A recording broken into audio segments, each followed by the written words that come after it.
Hi, I'm Susanna Kalcic, and you're listening to Life in Practice podcast.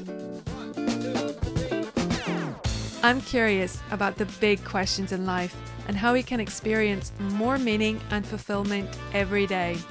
Join me as my guests share their challenges, successes, and what it means to put our purpose, our values, and our lives in practice.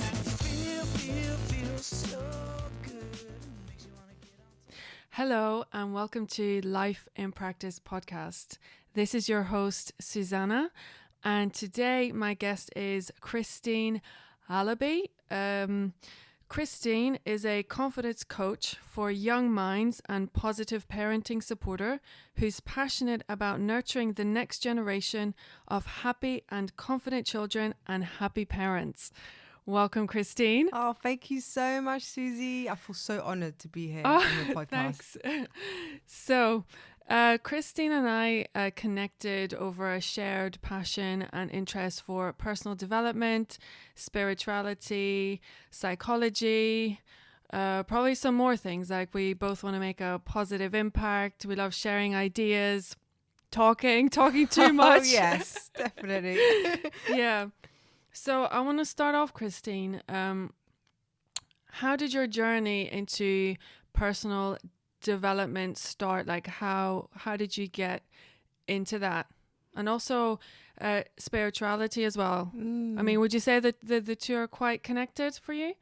For personal development and spirituality, Yeah. I do. I feel, in my opinion, when you are doing personal development effectively, you end up tapping into your spiritual side.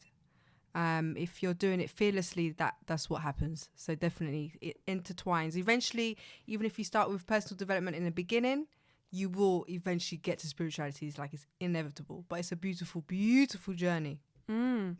So what got you started on that journey? Is it something that you're always interested in as a child, or was there kind of like a point where like, okay, I need to work on some shit here? Well, actually, I think some of us will be able to relate to this. In my childhood, I had no idea what personal development was. I didn't know it existed. Wasn't ever questioning anything about, who I am. Not really. But as I got older and I finished university, I started working in human resources. And nod out there if you can relate. But I ended up working in human resources, feeling like, okay, this is my career path. Because I felt there was a side of me that felt quite pressured to know what it is that I needed to do. But kind of, I was around amongst friends and parents and loved ones who were kind of like, okay, you need to have a career path and go for it. So I was like, okay, I'll do health and social care. And this is it. So I worked for a marketing firm in human resources for about a year. And I thought that I would be happy in this enterprise, just to find out that I was actually miserable and I was extremely bored. And boredom kills the soul. Oh my gosh. So I would go home after a day's work and I'd feel really numb inside, and I wanted to just drain my mind from the boredom of that day by turning on the TV, laying on the bed and just drowning myself in absolute rubbish on TV. And I was doing that every single day, Monday to Friday, and I couldn't wait for the weekend. And I know that a lot of us can relate to this. Eventually, I got fed up, and I remember coming home one day from work, and I said to myself, there must be more to life. Like, I asked myself this question, and I was standing in my room. I remember specifically, and I'll never forget it because it was an absolute game changer. But I asked myself, there must be more to life than me just feeling like I'm living to work. All I do is work, and I'm fed up of looking forward to the weekend or looking forward to the holiday, going on holiday and coming home depressed because I have to go back to work. Why do I have to get up at a certain time because someone's forced me to get up, right? So then I said to myself, I set this intention. I had no idea what I was doing, by the way. I still didn't know about personal development. I had no idea, but I was desperate. And I said to myself, I'm only going to do what makes me happy. And it's almost like the universe responded, like energy waves just came out of me, and then everything shifted. All of a sudden, my mother-in-law is talking about the secret, the book, and I have to read the book. And then I'm going on. My husband's playing these motivational videos on YouTube every morning. We're turning off the TV. Like, everything just changed. I quit my job, and then I got into personal development. So I think a lot of us can relate. However, there's some people who will go throughout life and continue to be miserable in their in a job that depresses them, that bores them, or some of them will be so fed up they'll pivot and just go, right, this job, it needs to end, and I need to go for what I actually really want to do, and feel the fear and do it anyways. Absolutely. So it sounds like you were searching for a purpose, because like I think it's not really that, oh, we don't want to work, because like actually when you do the work that you enjoy and that you're passionate about and that you're interested in, it's fun to work. But when you're doing something that is not a right fit for you, it does make you question, like, what the hell am I doing, and is this really all there is? And so how did you then start that questioning process of like, what is your purpose and what do you want to do? You're exactly right. I was looking for my purpose. So how did I do that? I once I had made that intention, I'm only going to do what makes me happy. It wasn't like a fluffy, I'm just going to go and like find my favorite job and everything's going to be so happy dory. It was me entering into what happiness actually really is.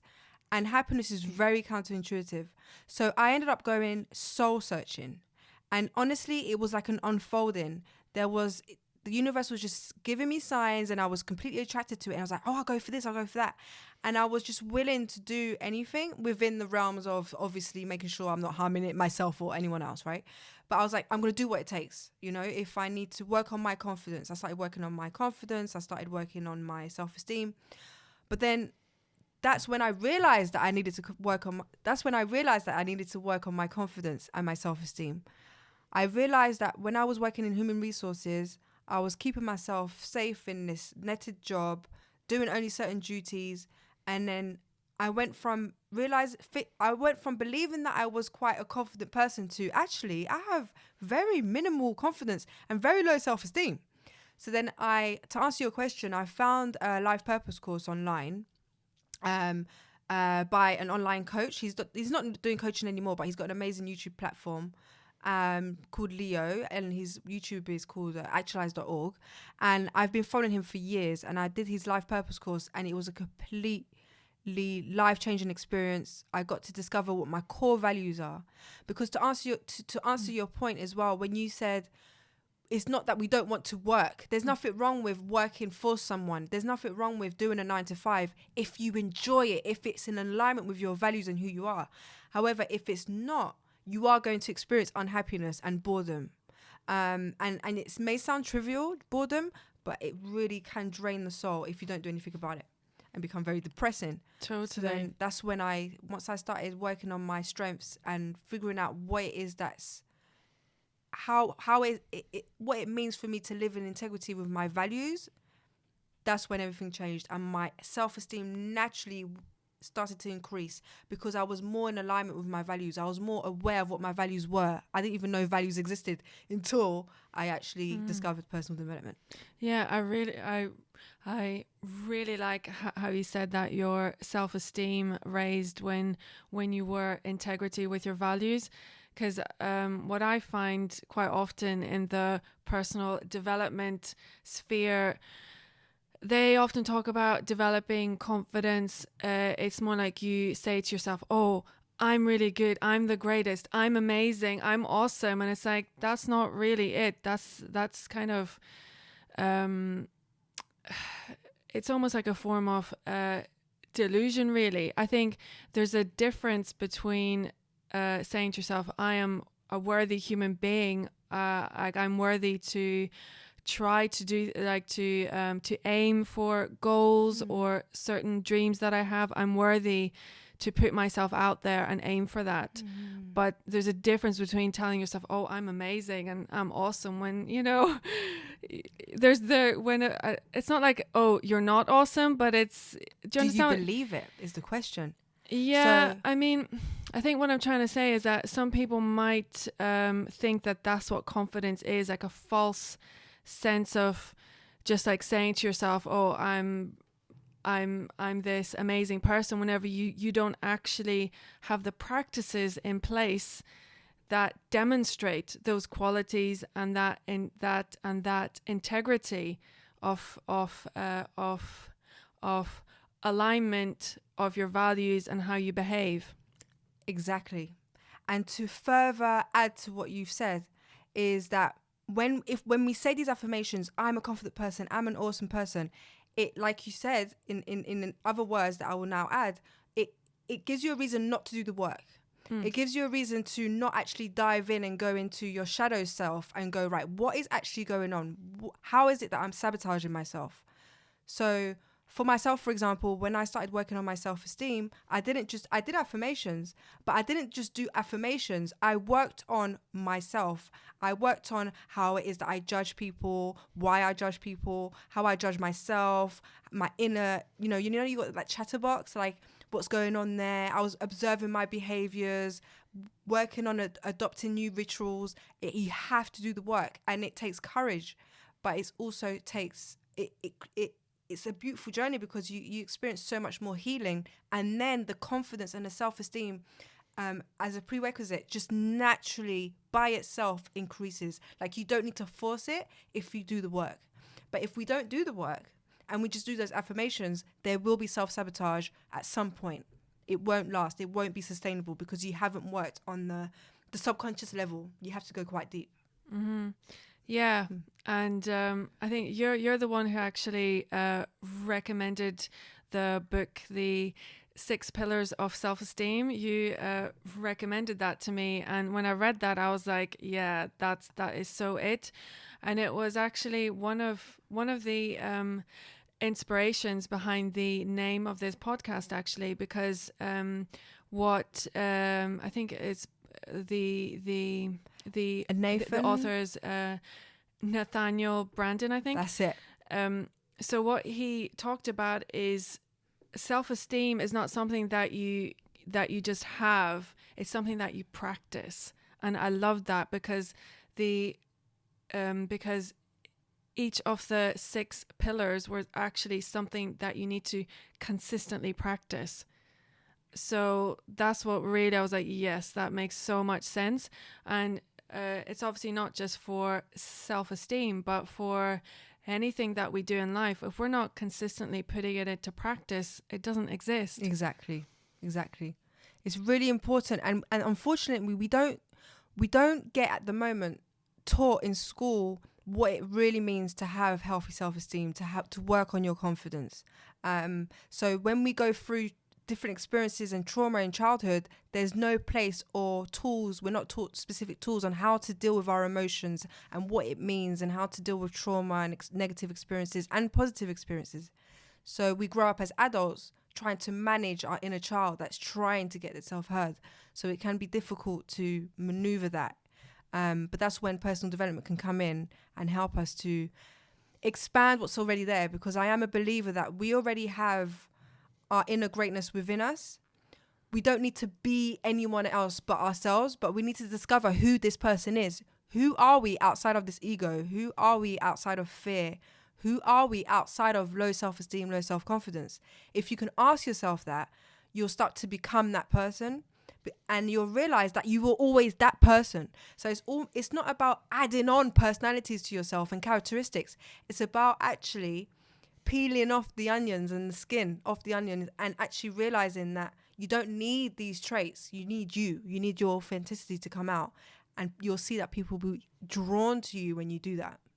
I couldn't agree more. That's 100% on point. I really, really love that. Yeah, because that is so true, because people feel that they do need to add things on, but it's actually, no, you need to take things off. Exactly. More so.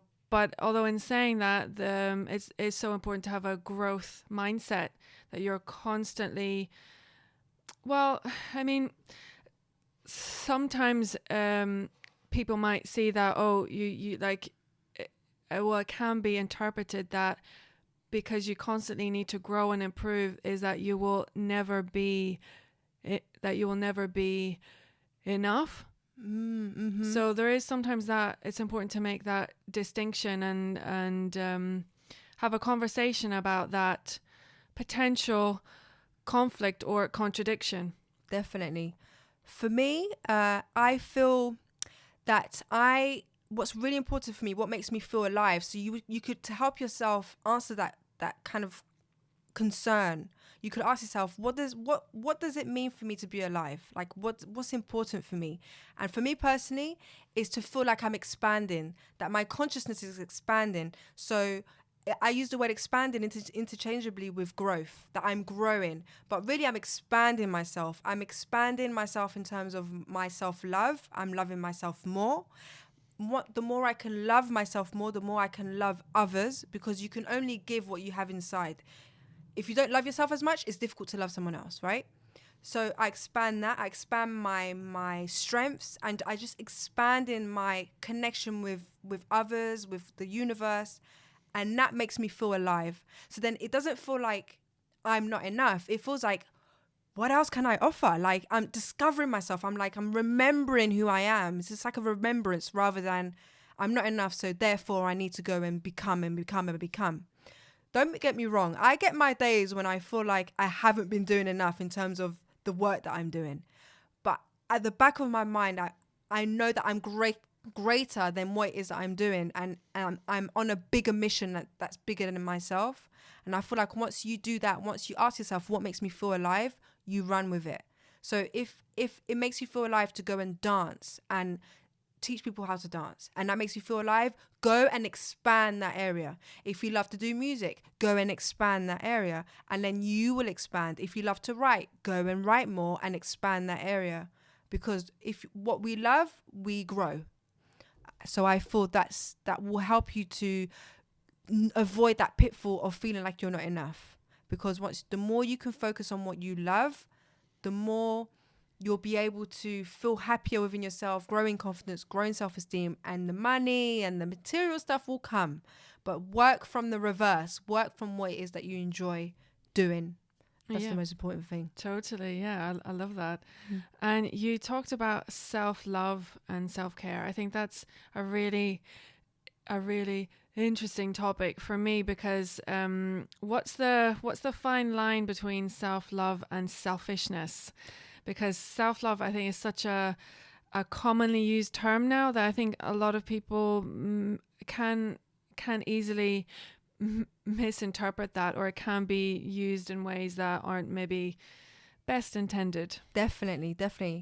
Unfortunately, at the moment, we live in a society where it's almost frowned upon to go online or do a little video clip and say, I love myself. Because then you'll probably get attacked saying, oh, look, she's so big-headed, oh, narcissistic, and, But I feel that we, at the moment, as society, don't really understand what love actually is. Love is it's a very deep prospect and topic, and it has many different facets. But just to simplify it for here, because we could go on about love for a very long time. Yeah.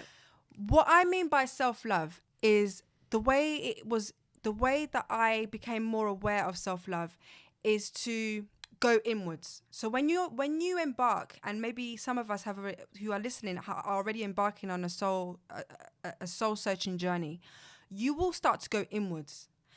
Whereas before, we're very outwards. We're very much looking at what other people are up to. Oh, look at what she's doing. Look at what he's doing. Oh, why is she behaving like this? I don't like her. I don't like this. And what we're doing is we're just projecting our own, how we feel about ourselves onto others, and we're projecting it onto them. And we never look inwards because it's difficult. But what I did is I started to look inwards and sort of became my own scientist. So I did meditation practices that helped me to do that. And when you do meditation practices, you go inwards, and as a prerequisite, you start to tap into this self-love energy. It just happens, right? And I became my own scientist. And what I mean by that is that I would observe my behaviors without judgment. And if a judgment arose, I just allowed it to be there, realizing that it was my ego. So therefore, I was able to turn that inner chatterbox, that negative chatterbox that judges and it's like, oh, Christine, you can't do this, you can't do that. And it started to change and become my own inner cheerleader. And not in a narcissistic way, But if you can imagine when you were a child, imagine if your parent was always telling you, you can't do anything, you can't do that, you can't play basketball, oh no, you'll be useless in life. That's going to become your inner voice. And that's what you're going to carry throughout your life. You're going to project it onto other people. When other friends and family want to do big projects, you're going to talk them out of it because you fear for them that they're going to just like fall on their face, and it just becomes your parent becomes your inner voice. And that's what happened to me. I just had like my inner voice, my parents' inner voice trying to protect me, telling me I can't do this, telling me I can't do that, not realizing that it's having a detrimental impact on my self-esteem. But when I started to observe my behaviors and retrain my mind and create this cheerleader, Christine, you can do this. Come on, you can. Just keep pushing, believe in yourself. Like, I started to create this kind of mindset, and that created more compassion in me to go for it. And then because of that, I have that compassion, that inner voice. I'm able to project that on other people. I'm able to go, Susie, you can do this. Susie, push yourself. Susie, do not and Sam or whoever I'm talking to, my husband, my children, my child who I have now, because I'm so self-aware, I'm so much more self-aware of my behaviors, I will not project it on her, and I will be able to create an inner voice for her that's her own cheerleader because of the way that I'm raising her. And that's the power of love. When you can work and love yourself unconditionally, and it can take a whole lifetime. Like I'm always constantly working on it every single day. Like it doesn't just happen overnight. A whole lifetime. You could do it until you're dead, right? But it's very rewarding, very healing. It will allow you to offer that love to others. And there is nothing more worthwhile, I think, in life. And you can't go wrong. So once you understand that, once you understand the essence of love, that when you actually love yourself, you love others, your life will be absolutely amazing. It will just be fruitful. People will love you back. You'll realize just how connected you are to others, and you will not come across as selfish or narcissistic. You will come across as selfless. Effectively selfless with boundaries, because people will think selfless, that means I could walk all over you. No. If you're selfless and people are walking all over you, it means that you're not being effective in that area. You're self-sacrificing. That's just not going to be sustainable, and you're going to end up hating people. But if you're being selfless effectively, you're going to have boundaries. You're going to respect yourself. You're going to love yourself. You're going to be compassionate with yourself. You'll have your off days. You're human. But overall, you'll be compassionate with yourself. And because of that, you will be compassionate and patient and loving towards others. But if you don't have that within yourself, if you don't treat yourself that way already, it'll be so difficult to treat others the same way. And you're going to want to try and get that from others rather than give yourself to others. Wow. I love that, Christine. Yeah, that is so true. That is so true. Because you need to give yourself that self-respect and compassion, because a lot of people try to get that validation from other people. They need them to make themselves feel a certain way. Absolutely. However, I did the same. Yeah. Oh yeah. Oh my God. I barely knew what a boundary was back in the day. It was awful. Like I was completely walked all over and taken advantage of. But now I realize, because when I look back on those experiences, I never describe it in a way that, oh, this person treated me this way, or they did this, they did that. I'm like, well, no, I allowed this person to treat me this way, because that's what the truth is. Exactly. And that's when you realize, oh shit, like I actually have a lot more power here. Exactly. You've hit you've hit a great point there, because blaming takes your power away. For example, when I realized that I was miserable working in human resources, I realized I was the one that put myself there. I was the one that was making myself miserable. But you would think someone from the outside would go, well, that's awful. Oh my gosh, it's your fault. It was actually the best experience and the best realization ever, because I realized if I'm the one that created the situation, it means I can get out of it. It means I can create something new. It means I am the creator of my world, and no one else has that power over me. that is very empowering, but you have to experience that. It's difficult to kind of to sometimes communicate that, because people will be on guard and go, what? No, but it was obvious that it was that person's fault. It's obvious that it was that person's fault. But when you do that, you give your power away. I think is that sort of famous saying, like you treat me badly once, shame on you. But if you do it to me again, it's shame on me. So obviously, if someone does treat you in a bad way the first time around, you can't say, okay, that's their fault.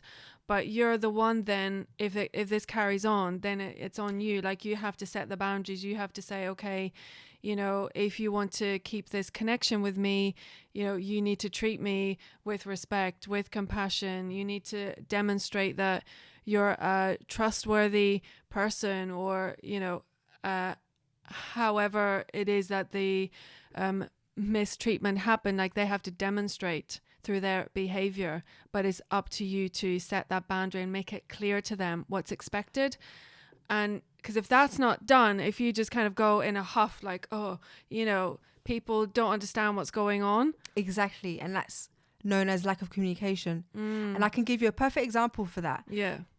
Because the beauty of life is, I feel that we're each here to bring out each other's greatness. As fluffy as that might sound, I really believe that that's why we're here. I'll give you an example of what you just said, when you said you have to set the boundaries and be clear to that person and communicate what it is that you want to make the relationship work. Me and my husband, when we first started dating, boyfriend as girlfriend, because I had previously watched my sister have a boyfriend and they were quite aggressive, they would argue every day, there was a part of me that illustrated that as, oh, that's love. You have to argue and fight and speak on the phone every day and be very attached to each other. So I projected that with my boyfriend, and when we would have like sort of arguments, I would raise my voice. And I remember one moment he'd say to me, I'm not listening to you right now. I'm not listening to you because we can't communicate when you're shouting. And I remember he said to me, if you want this to work, you have to trust me. If you want this to work, we have to not shout at each other, because this is not how I communicate. He set his boundaries. He said, I do not shout, I do not disrespect, and I trust you and you have to trust me. And that straight away, I went, boof, right, I'm clear. And my behavior completely changed. To this day, we've been together, 12 years? Wow. We hardly raise our voices to each other. We have our tiffs, but we have so much respect. And he's brought that out of me. He brought that goodness out of me, because it was already there. I could show respect. I could show empathy. I could listen.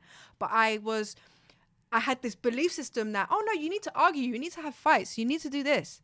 But when what he brought out of me by setting those boundaries is my inner greatness of, oh, actually, I can be in a loving relationship. And this is something that happens naturally for me. I just didn't know it was there until he told me what his boundaries were. So that's the power of boundaries. There's nothing wrong with being selfless. There's nothing wrong with loving yourself. You don't become narcissistic. You have boundaries and you draw out that greatness from the other person. Absolutely. When it's real love towards yourself, when it's coming from a real place. From a real place, exactly. Yeah, totally. There was a point I was going to make now. It's gone. What did I want to say? It'll come back. Yeah. No, it was about setting boundaries. Oh my gosh, no, it's gone. It's gone. It will come back. Yes. But yeah, I wanted to then go back slightly, because we started talking about your job at Human Resources, and then you quit your job. So did you have something to go to, or was it just like you kind of went out there? Well, I didn't. So I when I realized, oh my gosh, I'm miserable and I'm the one that created this misery, I spoke to my husband, because one of my limiting beliefs was I need to keep working to make sure I can pay the bills. And, I was quite neurotic. And I realized that with that self-awareness, with that scientist mode, right? And my husband said, don't worry, just leave your job. We've got bills covered. We had quite a bit of savings. Like I was quite good with money. So I had quite a bit of savings before I left. And I said, look, I want to do coaching. So I went and did the course. So I had a plan B, but I wasn't going to make money straight away. I didn't go and leave, because I realized the cycle that I was on. What helped me make that decision to just leave without having a backup job was that I would leave the job that I was miserable in. I've had done this before. And I'd go and find a new job, like it for about a few months, and then feel miserable again, find another job. And then I was tired of the cycle. Find another job. And it's like I was looking for happiness somewhere. Where's the happiness in the job? Where is it? I'm going to find it. And I was fed up of it. So I needed to actually leave and not have that security anymore of another job, so that I could actually come out of my comfort zone. I needed to not actually have another job. And I needed, this is going to sound very strange, because I was very tight with my money, because I was raised where my parents would say, well, we don't have enough. We don't have enough. We don't have enough. And I remember when I was really young, I made a decision. I'll never be broke. I'll always have money. So I was very tight with my money. When I left the HR job, I needed to actually be broke. I needed to actually experience letting go of money. And I specifically remember the feeling that I think I had when I left my job. I had about £24 in my account, and I never felt more liberated in my entire life. And I was in my 20s when I left. I felt, obviously I wasn't actually, I had my partner, so I wasn't, but me, myself, as this independent person earning my own money, that was a big deal. I needed to actually experience being broke. Why is that so? What so that I could feel, I could let go of this tightness around money and allow myself to have the belief that I could recreate wealth under my own terms, rather than the terms of what my parents taught me or what society was telling me, because that wasn't working for me. I needed to come out of my comfort zone, and to come out of my comfort zone, I needed to feel a bit uncomfortable. I needed to have not that much money in my account. I needed to not have that job that was going to back me up. I needed to just start afresh under my own terms and discover who I was. And that enabled me to do that. Awesome. Yeah. I can definitely understand that. So what was your next step then? What did you do? So as I mentioned, I did the life purpose course, and then I discovered what my core values were. And when we discover what our core values are, so your values could be anything. It could be passion, it could be love, it could be adventure, it could be these kind of labels that we have. Once you discover what those values are, they become your internal compass. Because as you mentioned earlier, you said that before you didn't have any boundaries and people could walk all over you. With me, I realized that once I got into personal development, I reflected back into my old self. I was very reliant on other people's opinion, like really reliant. Like I was so reliant on specific roles as well, like my sister and certain friends. For example, if they didn't like my boyfriend, I would dump my boyfriend. Like I didn't trust my own mind. So once I had those values, they became my inner compass. They told me where I needed to go, because I couldn't go wrong with these values. And because of that, I was less reliant on people's opinions. So when I started working on my life purpose course and discovering that, oh wow, coaching, life coaching, confidence coaching, this is what I want to do. I want people to experience what I've been experiencing, these breakthroughs. I went on this open day, life coaching open day, and I said to myself, if this open day opens up the opportunity of doing life coaching, if life coaching is in alignment with my values, I'm going for it. So like once you're in alignment with your values, once you're aware of what your values are, it actually helps you make decisions. So compared to asking and being reliant on your friends and your family to help make decisions for you, people don't always have your best interests at heart. And even if they do, they may just be projecting what they want to do onto you. So you don't always know whether it's the right thing. Because you've got your values, and your values come from within, it's difficult to make mistakes. So when I realized, wow, I've finished this open day and this is brilliant, this is so in alignment with my values, I felt so joyful. And that's one sign that when you know you're making the right decision, you feel quite joyful. And I went for it. And I just believed in myself because of those values.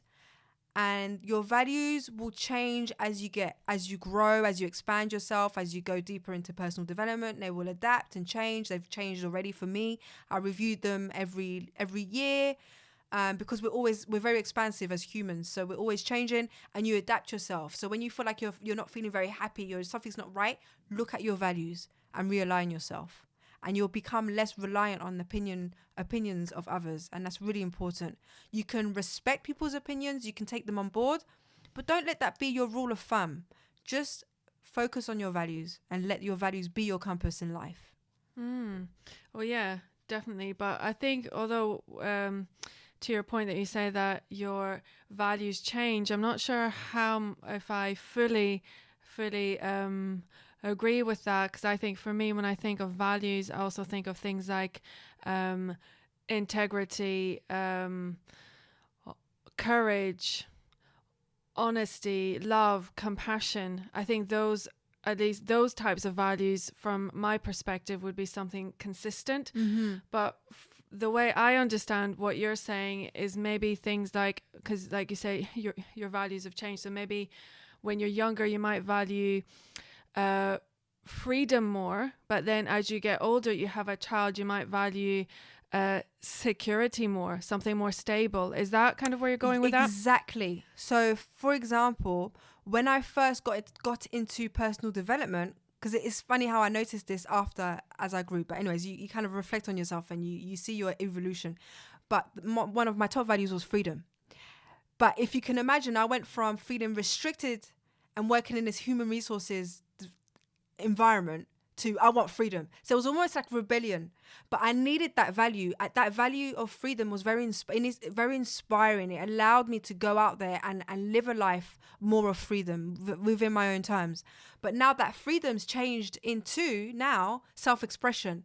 So it's still intertwined. So freedom is still within the self-expression. I need to feel free to express myself. It's just changed slightly. So the way that I did my values, I have my 5 core values that the definition changes slightly, but the core of it is the same. So the core and the essence of your values is consistent. The core of who you are is consistent, but that the actions that you take within your values might change. So for example, you may value freedom, and then I go, okay, I want to do life coaching because it allows me to be free. And then I might go, oh, okay, I've done life coaching for 5 years, but now there's another way I want to be free. I want to be free by traveling the world for a year. So your values may change in terms of the things that you do, but the core and the essence of your values, like the integrity, would stay the same. So I feel that's and having that sort of flexibility allows you to experience life in different ways and in the different facets of life, rather than feeling rigid in one place. But you wouldn't anyways, because you have very grandiose, inspiring, beautiful values that will enable you to grow. But the essence of you will always be the same. The core of you will be the same. Totally. Yeah, I agree. Because I'm a huge fan of Simon Sinek, and he's got his book Start With Why, and one of the key points that he always makes is that your why doesn't change, but how you express that why can. Exactly. So your values adapt with you, but your core values, your core self doesn't change. Totally. Exactly. So your why could change. Your why of those values could change. So I went from freedom to self-expression. So the why is slightly changed, but the essence is the same. Yeah. Exactly. The how is different. Totally. Wow. So I want to then now go to, because you had quite a challenging time as well, Christine, because you're kind of on this soul searching journey, and it all started out really well, but then you kind of hit a wall, would you say, or you reached a point where how would you call it? A challenge? Would you call it a epiphany? Or I think it was a mix of everything you just mentioned. A wall, a challenge, a spiritual healing experience. So basically, in a nutshell, what happened was I went on this soul searching journey. And me, myself, I'm a Pisces. Me too. So Pisceans, sometimes, well, I'm going to speak for myself, but sometimes I can get very caught up in the airy fairy, like, oh my gosh. And when I dive into something, I'll dive in deep. And I like to I've got loads of questions about the universe and why we're here. I always have. I've always been questioning. I remember when I was really young, I asked myself, how do I know I exist? I remember asking myself that. I was very young. How do I know I exist? So I'll ask myself these questions and I'll get lost in them. I get quite lost in them. So I did a lot of, like I mentioned, I did a lot of meditation practices and they increased. I did a lot of meditation. I went on a retreat. I had, some spiritual experiences, to the point where I actually became you can have spiritual experiences and it can be beautiful, but then I think there's a shadow side as well, where I became quite mentally unwell. So I had a what they call the psychotic episode, where I had like a panic attack to the fullest extreme. And I remember being at my mum's place. I just finished with a client. I had a beautiful experience with her, great session with her, came home, and I suddenly had the urge, I felt like I had this realization that I was in a different dimension. Like I felt like I was lost, like my mind just kind of just exploded, because prior to that, I did have some insights about ourselves as you know, who we are as humans, and you know what the ego is, and they were quite mind effing, without me swearing. Yeah, right? you can swear, please do. Please do. It was a big mind fuck, right? Yeah. Like massive. Like Yeah. everything that I felt was reality wasn't. So I think my ego panicked. It's what you would term as an ego backlash.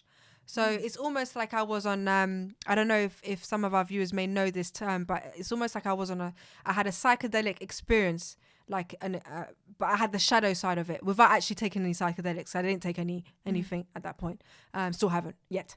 But anyways, so it was a bit of a negative experience where I felt like, oh my gosh, I'm in a different dimension. I'm in the wrong dimension.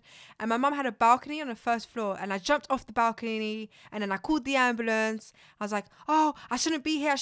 And my mind suddenly had the urge to want to connect with the divine. Like I was like, I want to be out of here. So anyways, I ended up being put into a mental health institution for 2 weeks.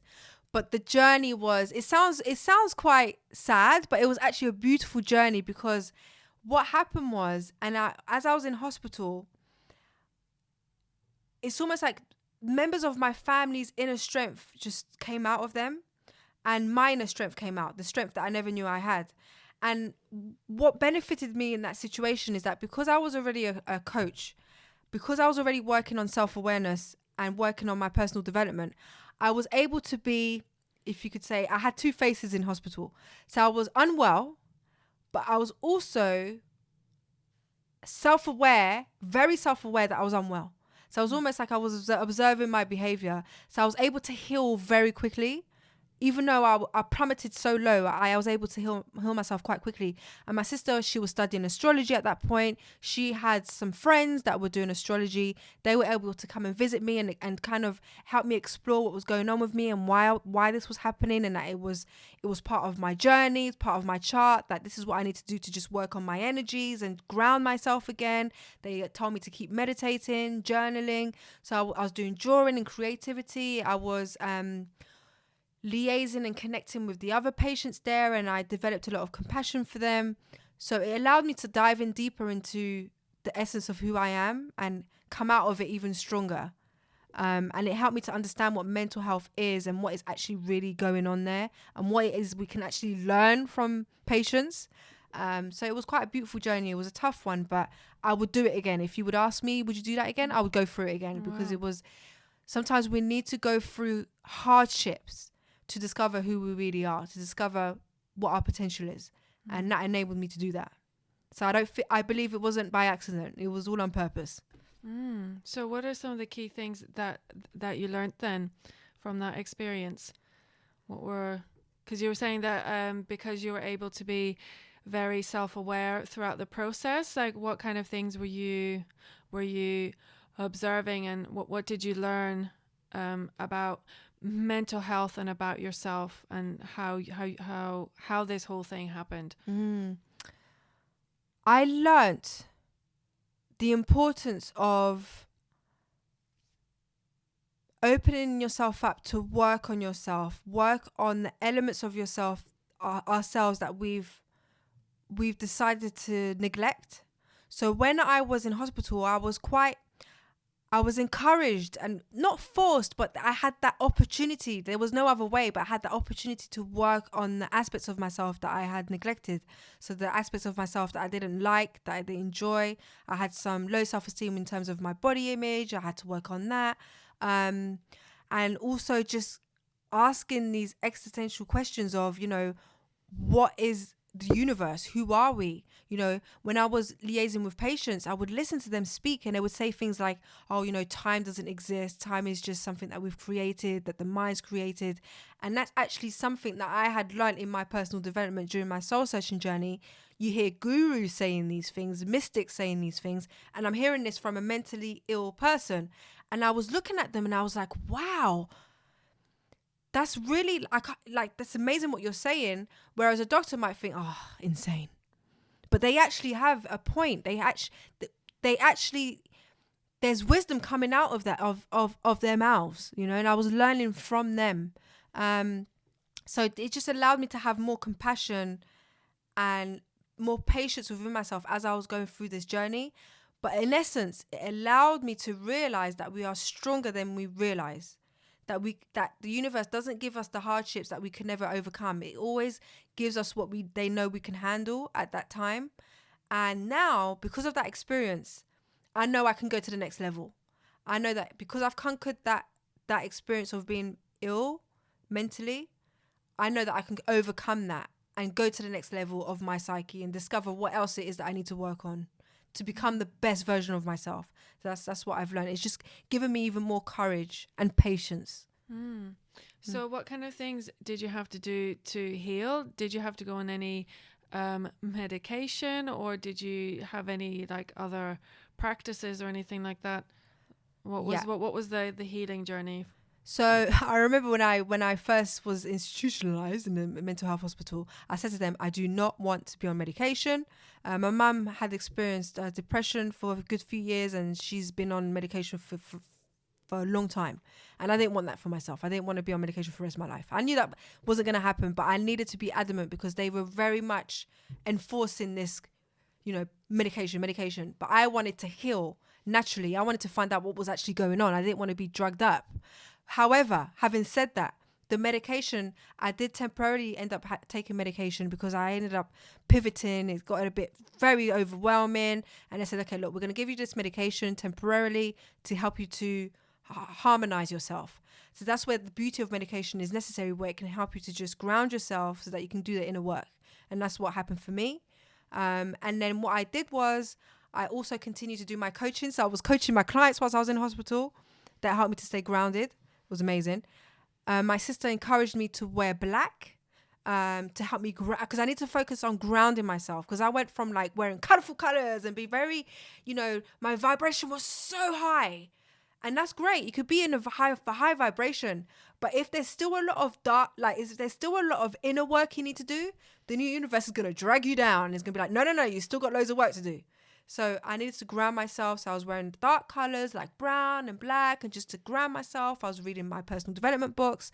I was meditating 10-15 minutes a day to ground myself. And also the key thing that I was doing is that I was speaking to my husband and my sister were the ones that I could really entrust my deepest thoughts to.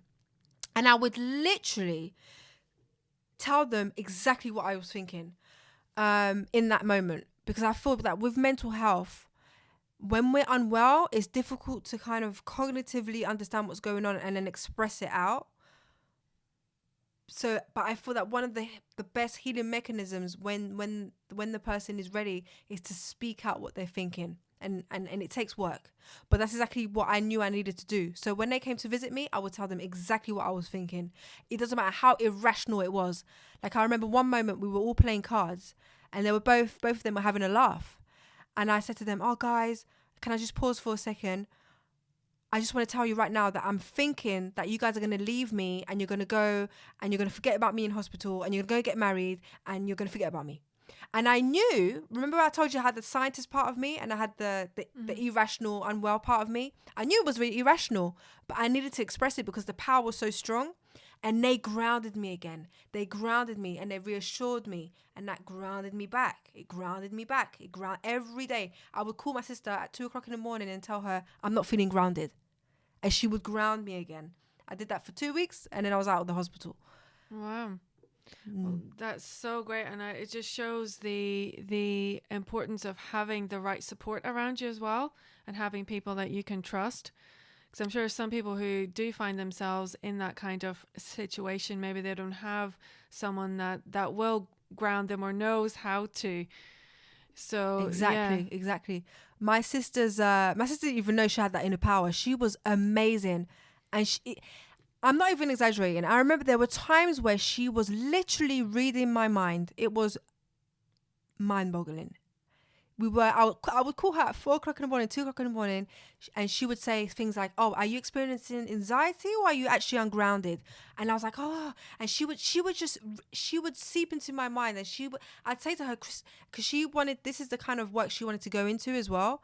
And I told you, this is the beauty in that I feel like we're here in this universe to draw out each other's greatness.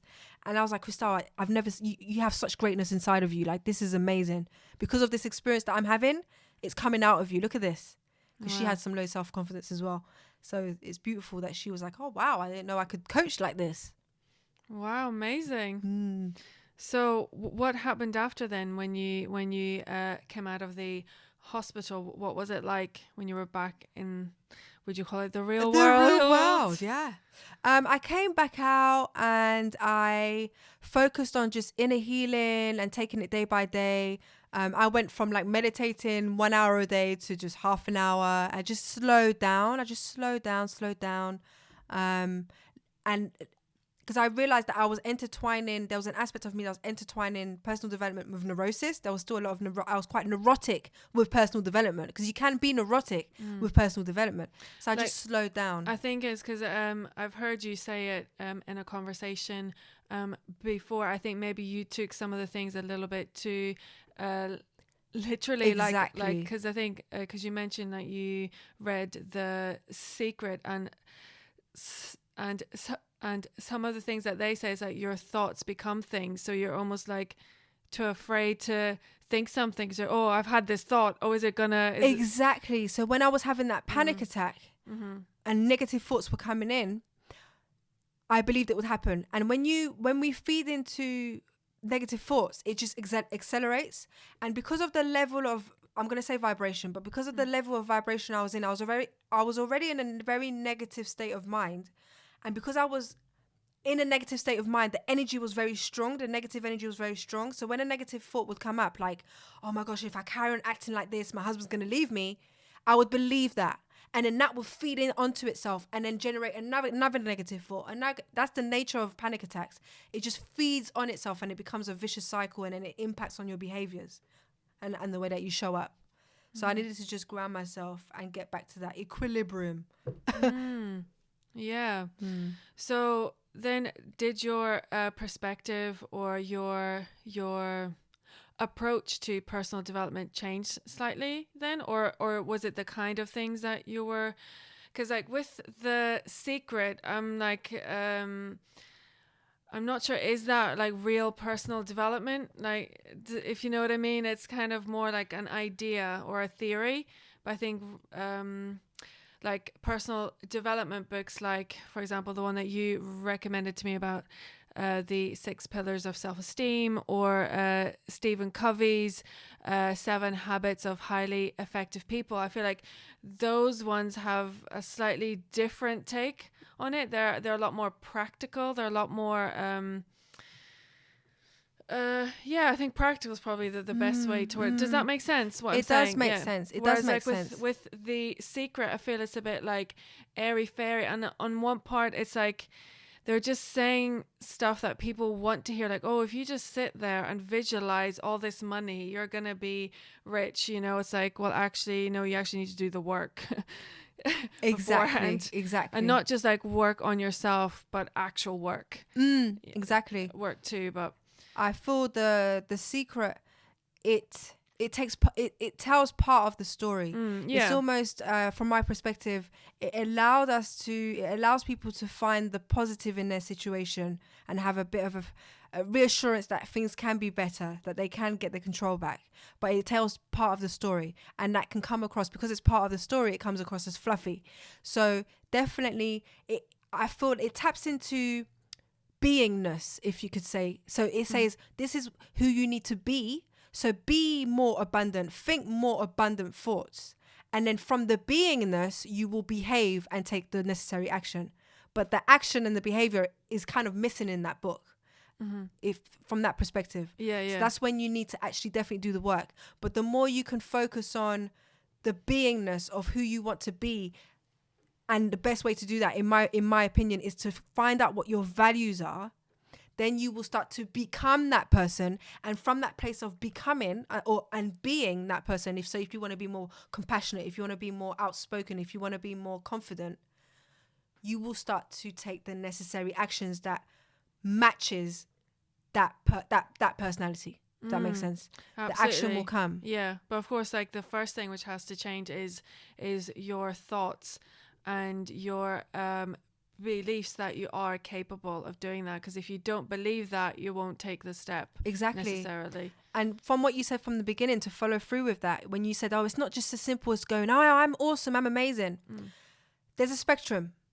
I can't go and say to you, from if I'm speaking to a person who has really low self-confidence and they say, "Oh, I can never write a book, I'll never be able to do it," I can't then go as a coach, right, I want you to write down this affirmation, "You are awesome," put it in your mirror and say it to yourself every day. It'll be difficult for her to go from "I'm useless" to "I'm awesome." The spectrum is too great, and the mind is too intelligent. The mind's going to go, "No, you're not. You spent 20 years telling me that you're useless. Why are you lying?" So we need to follow the spectrum gradually. So I would coach that client and say, "Okay, you're saying your affirmation right now is I'm useless. We need to go to I'm useful, or I can try this." It needs to be gradual. And then you go from I'm useful to I have a gift in this, or I'm talented in this, or there's a possibility that I could do this, or I give myself permission to write my first letter, my first paragraph. Give yourself permission.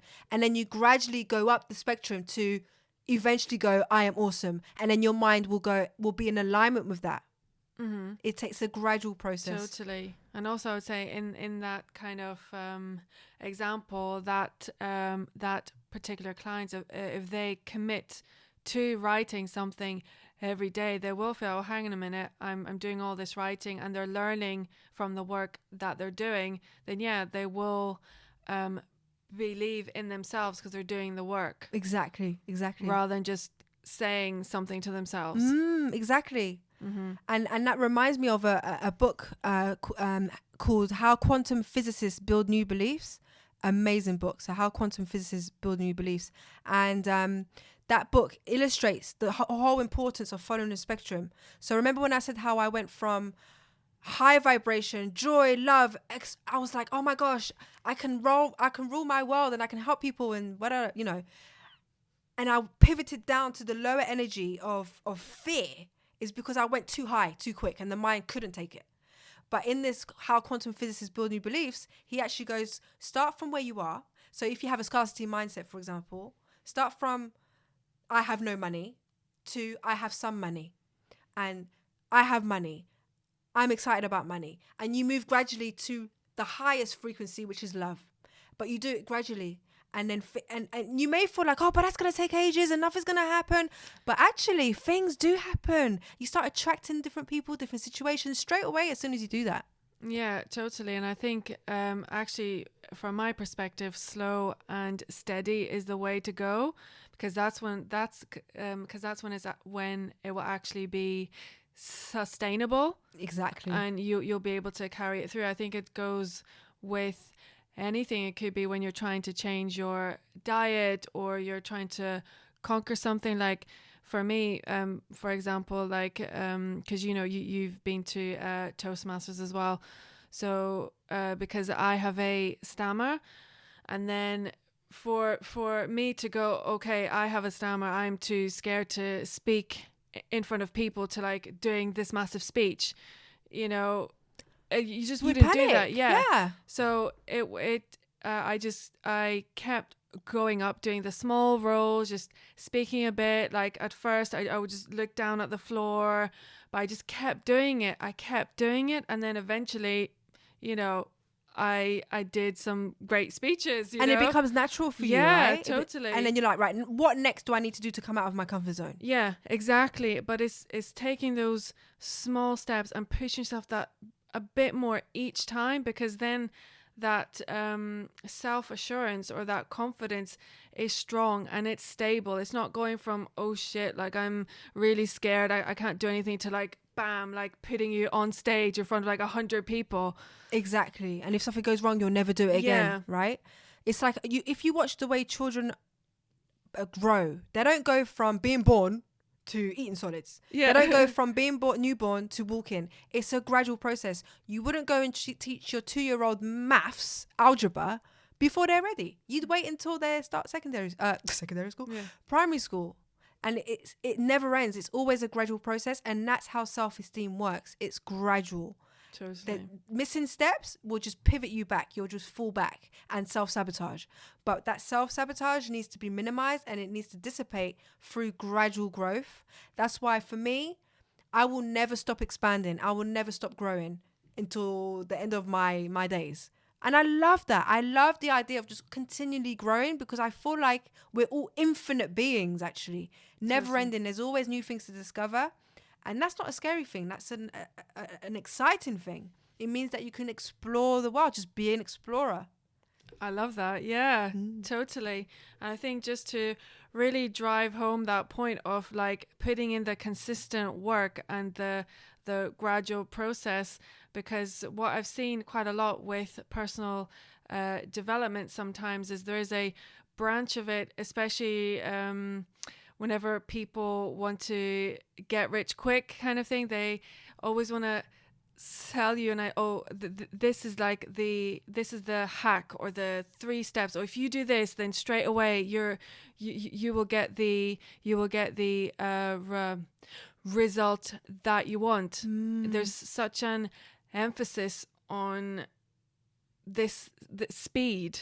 Yes, definitely. And people trying to sell you the idea that you can have something big quickly.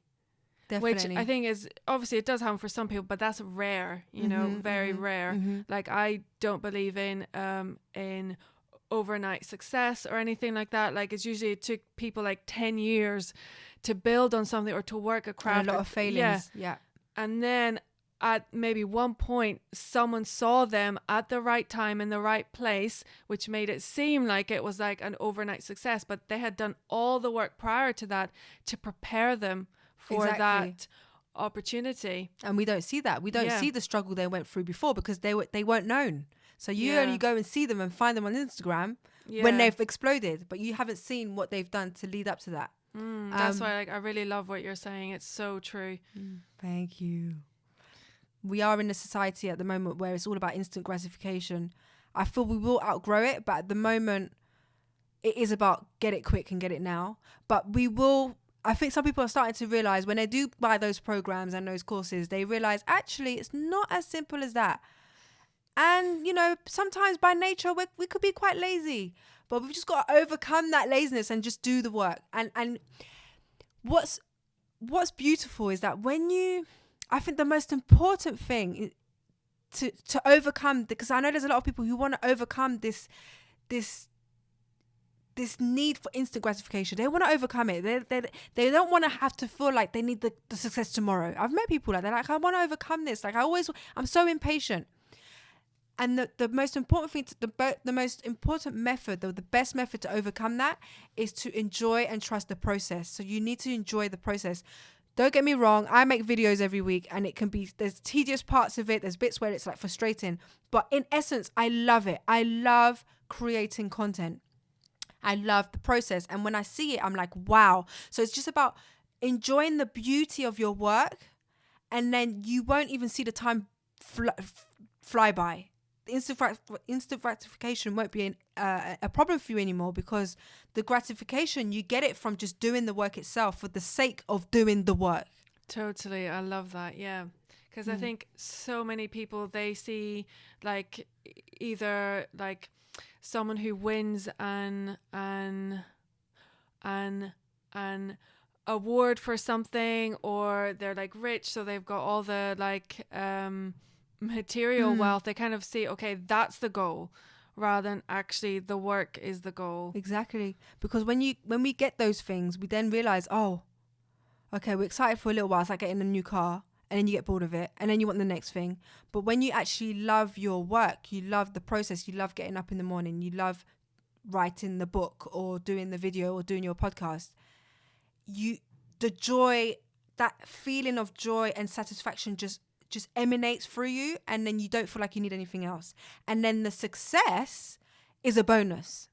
Totally. The benefits, the material stuff is a bonus rather than something you're reliant on and trying to grip and get. But that takes work. Mindset. It's all about mindset. Totally. Yeah, I'm just keeping an eye on the time. Like, Yes. we need to start wrapping up. I know. Be here all day. We could keep going. Yeah. Absolutely. So I feel like this, you will have to come back on here, so we have a part two. It'd be amazing to carry on this conversation. But just to kind of tie up briefly, so where are you now with your work? Because so you've been doing the coaching. Are you still doing coaching, or have you branched off? Because I know since being a parent, some things have shifted for you. So just if you'd let us know what you're up to now. Yes. So to reiterate, my values have shifted slightly. The core essence is the same, where I want to spread my message and be the catalyst to draw out people's greatness. And I'm doing that through now, not just, whereas before I was working with adults and it was one-to-one coaching, I'm now channeling that greatness out of others through children and parenting. So it's all about nurturing the next generation, because I'm realizing that we're all evolving, but we all need to, there's a lot of terrorism happening in the world. There's environmental issues. There's loads of kind of negative aspects, negative things that are happening within the world, that I feel that we need to work on the root of the problem. And one avenue is through the way that we're raising our children, because our children are the next generation. They're the next politicians. They're the next doctors. They're the next lawyers. And I'm all about, especially since having a child, very sensitive to the growth and the way that we're nurturing and raising our children. So I've now got a YouTube channel where I provide material and content, where I share my parenting journey. I do a lot of research, and I'm doing some collaborations with some professionals on how we can all raise happy and confident children, because that will then cause a ripple effect where they will then raise happy and confident children. Then they will raise happy and confident children. It creates a ripple effect where we can then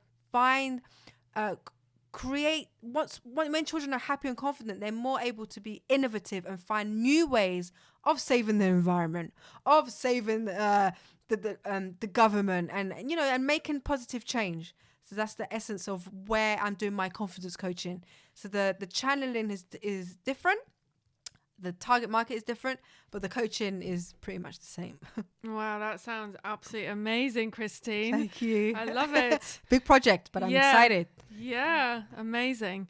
So just to wrap up now, I want to ask you, so what have been the key practices that have helped you to overcome challenges and to attain success?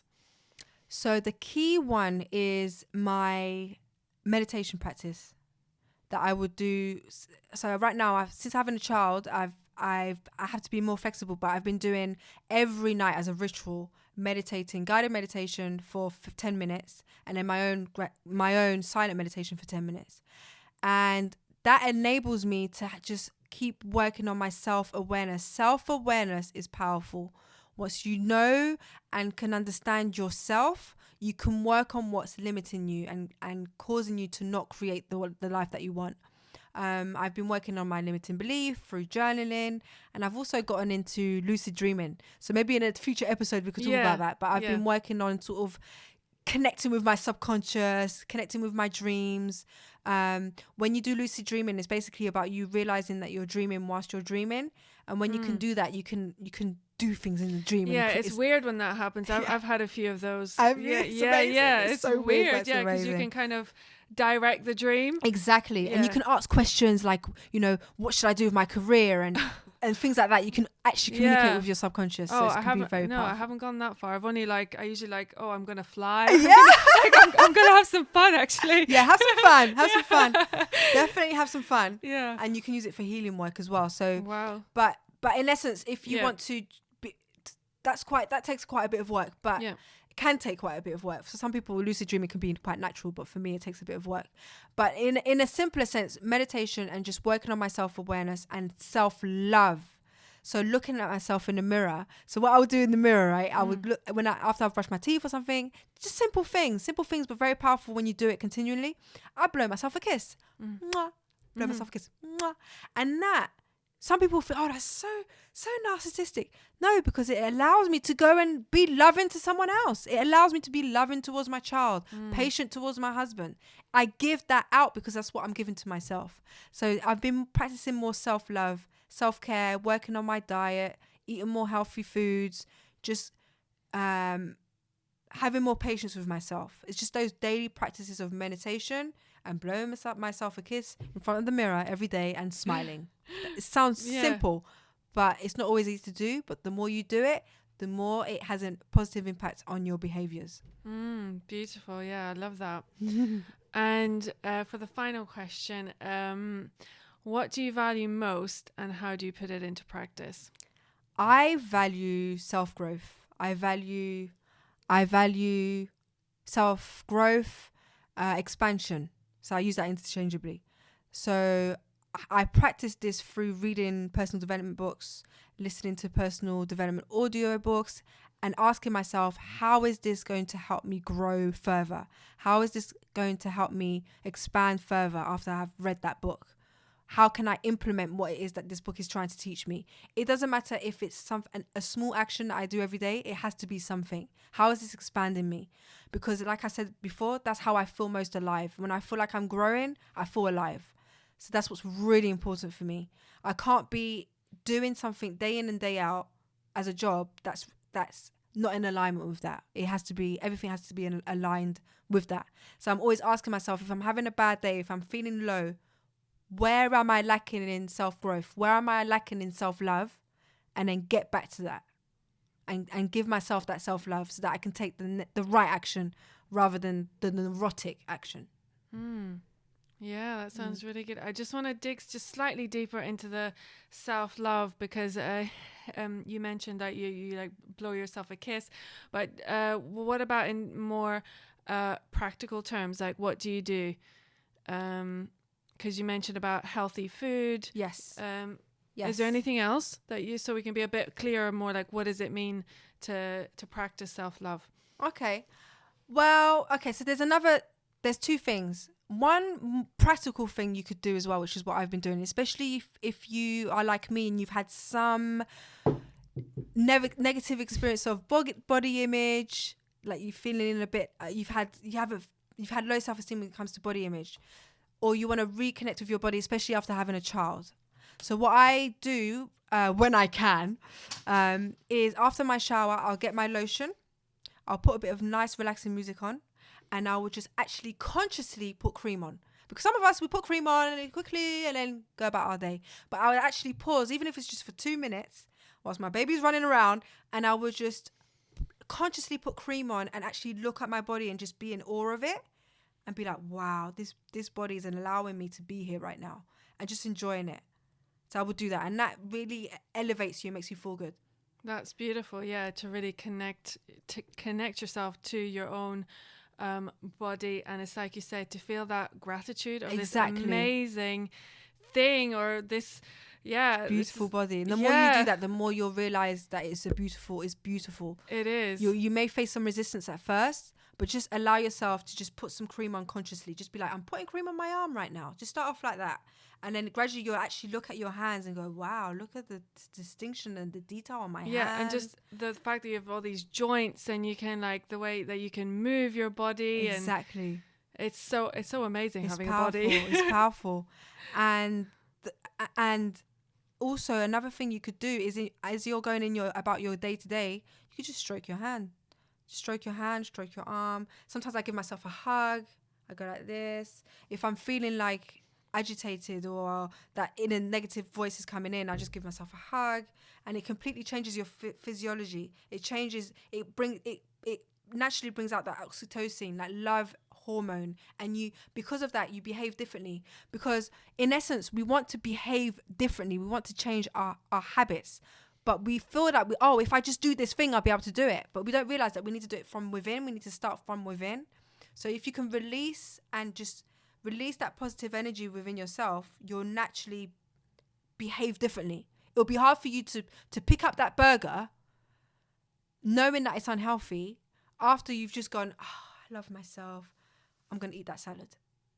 It's completely different, because it's hard to love yourself and eat and have a cigarette knowing that it could cause cancer and go, I love myself, I'm going to have this salad instead, or I'm just not going to pick up that cigarette. You know, it sounds quite simple the way I'm saying it, but the more it just takes practice. You need changing behaviors and building on rituals is practice. You need to work. The subconscious works through repetition, doing it every day. And if you fall off the bandwagon for a week, don't hate yourself for it. Just go, right, I've paused. I'm going to keep it up again. I'm going to pick it up again, and don't give up.